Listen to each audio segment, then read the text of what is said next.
I was locking the barn when the sky split open. A white blaze sliced across the clouds, then curved, steering, not falling.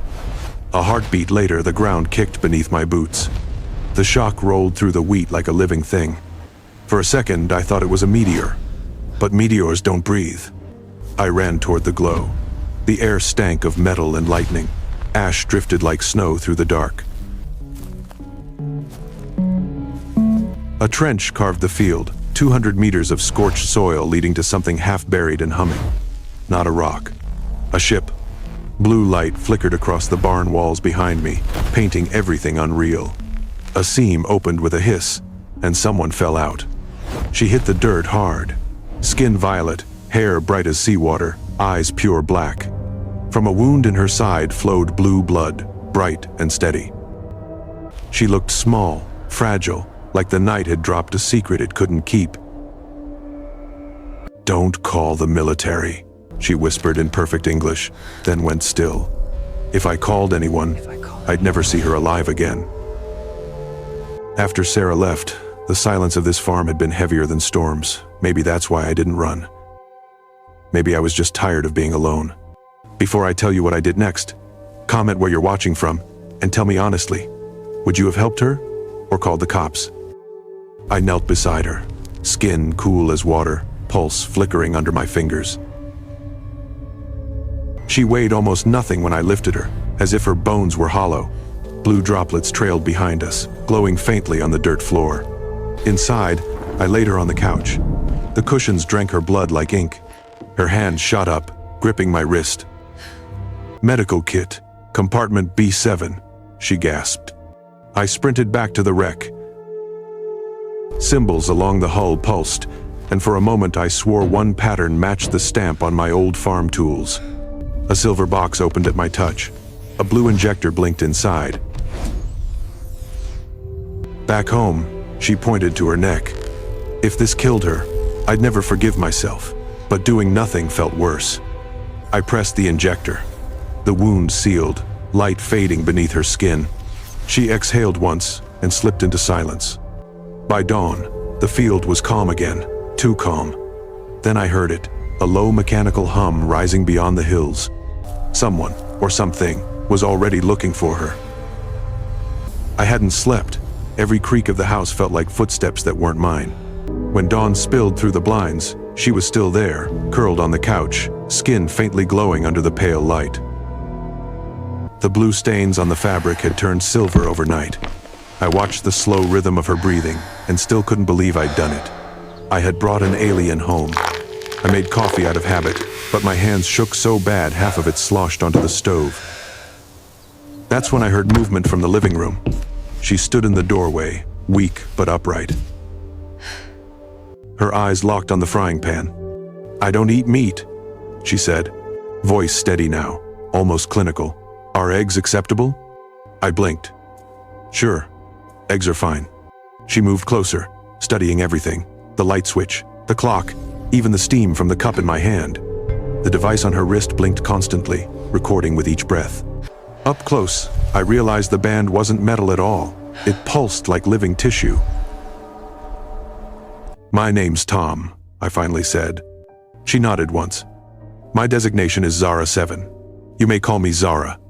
I noticed how she chose the word designation instead of name. "Where exactly do you come from?" I asked. "It's difficult to explain. You wouldn't know the coordinates. Your star charts call it Kepler 442b. I laughed under my breath. "That's real. You're saying you came from there?" Her eyes flickered, black mirrors reflecting my own face. "Yes, but the distance between our worlds is not only physical." She ate slowly, analyzing every bite like a scientist taking notes.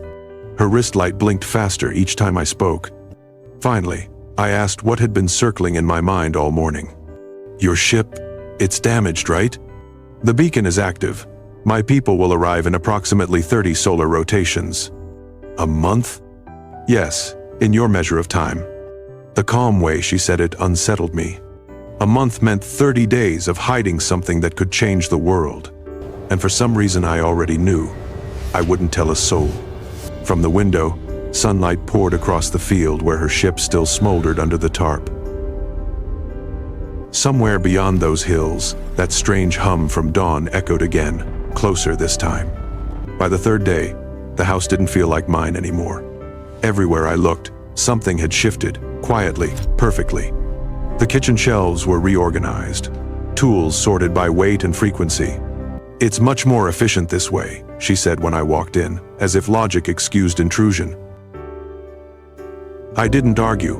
The truth was, it looked better than it ever had. Still, it was strange watching someone move through my space like they'd lived here forever.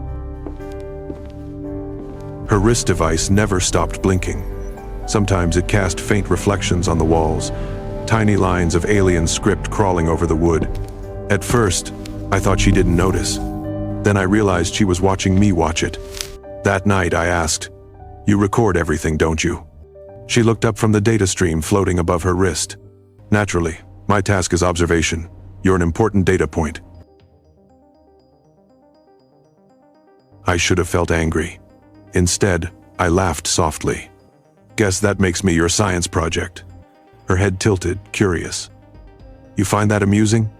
"I've been studied my whole life, Zara. Just never by someone with purple skin." Her eyes lingered longer than usual. In that silence, I felt something shift, like she was trying to understand not my words, but the spaces between them. Later, while we walked through the wheat fields, she asked, "Why do you live completely alone?" I hesitated. "My wife left. Said I loved this land more than her." Was she right? "Yeah," I admitted. "Completely." Her device blinked faster, recording every word. "In my world, no one lives alone," she said. "We exist as a collective, shared thoughts, shared work, shared purpose." "Must be nice," I muttered. She looked at the sunset glowing across the field, gold turning to violet in her eyes. Sometimes individuality has its own beauty. We don't understand it. Yet, as we headed back, I caught something on the horizon, a flash of light near the tree line. Too bright to be a reflection, too steady to be lightning. Zara didn't seem to notice, but I did. And whatever it wasn't friendly. On the 10th night, the sky turned black before sunset. The radio hissed with static, then a single warning broke through. "Tornado alert, take cover immediately." I barely had time to grab a flashlight when the wind hit. The windows rattled, the roof groaned. Zara stood at the door, watching lightning twist across the sky like veins of fire. Her skin shimmered faintly, every pulse of thunder lighting her veins blue. "It's my first Earth storm," she whispered, voice trembling. I grabbed her hand. "Come on, barn shelter, now." We ran through rain so hard it felt like gravel. The air howled, wheat bending flat beneath the wind. Inside the storm shelter, the world narrowed to darkness, noise, and her breathing. She was shaking. For the first time, she looked truly afraid. "It won't take us," I said, trying to sound certain. "You don't have enough data to make that conclusion," she muttered, then smiled weakly at her own words. I laughed, she laughed, and for one fragile moment, the storm outside didn't matter.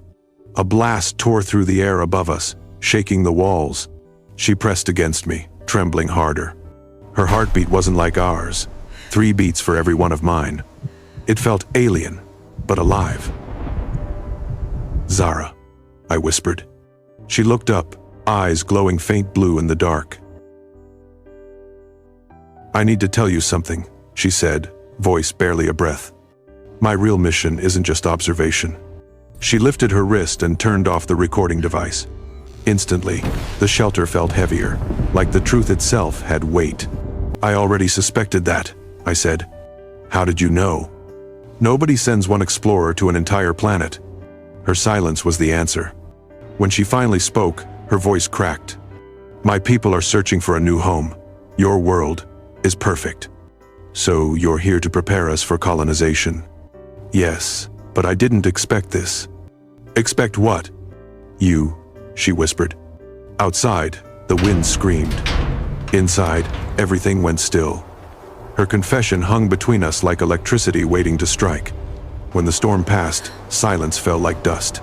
The world outside was shredded, trees split, Fences twisted, but the barn still stood. Zara's glow faded to a dim pulse beneath her skin.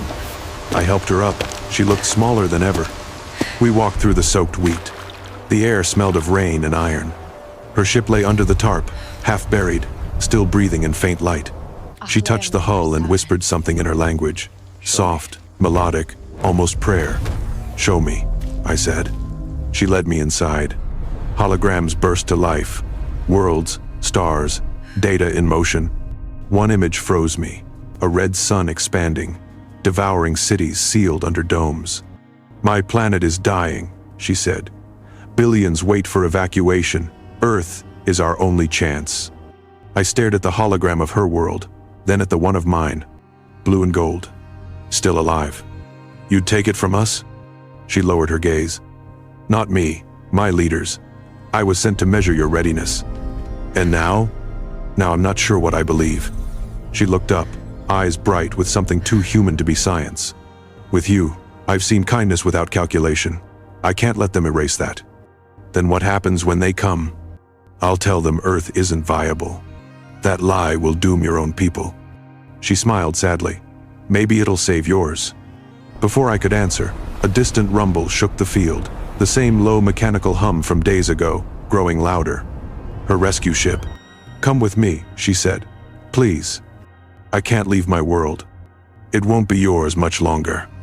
I looked at the horizon, smoke from the wreck rising like a signal to the sky. Maybe Sarah was right. Maybe I loved this land too much. But love changes shape. By the time the light descended, my mind was already made up. I'd sold the farm, left papers for my lawyer, closed every chapter that tied me here. When her hand reached for mine, I took it. As Earth shrank to a blue marble behind us, Zara asked, "Will you regret this?" I watched the twin suns rise over a purple horizon and said, "She was wrong. I never loved the land itself, just the silence, and you filled it."